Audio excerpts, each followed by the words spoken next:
عبد المطلب رضی اللہ تعالیٰ عنہ نے ایک دفعہ منت مانگی تھی کہ اگر میرا فلاں کام ہو جائے تو میں اپنے ایک بیٹے کی قربانی کروں گا. وہ معاملہ حل ہو گیا، آپ زمزم کے کنویں کا حل ہو گیا، بیٹا ذبح کرنا ہے، قرآن اندازی کی تو قرآن نکل آیا جناب عبداللہ کے نام کا. اب جب بیٹا ذبح کرنے لگے تو ساری دنیا اکٹھی ہو گئی، سب سے خوبصورت بچہ.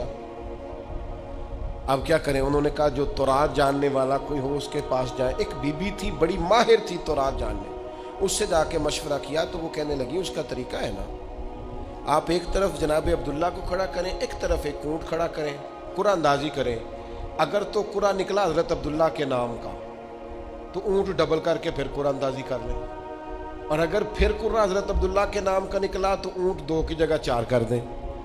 جب تک قرآن اونٹ کے نام کا نہیں نہ نکلتا، اونٹ بڑھاتے جائیں، ڈبل کرتے جائیں، 2 کے 4 کیے، 4 کے 8 کیے، اونٹ تقریباً 100 ہو گیا. 100 اونٹ جب ہوا نا تو پھر جا کے قرآن نکلا، یعنی ایک ایک 2 کر کے اونٹ، یعنی ایک ایک کر کے سمجھ لیں اونٹ بڑھائے جا رہے تھے.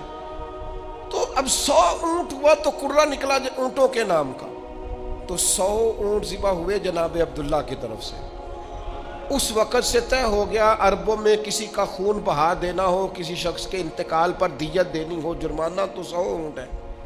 اور یہ اس طرح طے ہوا کہ اسے نبی پاک نے بھی قائم رکھا ہے صلی اللہ تعالی علیہ وسلم.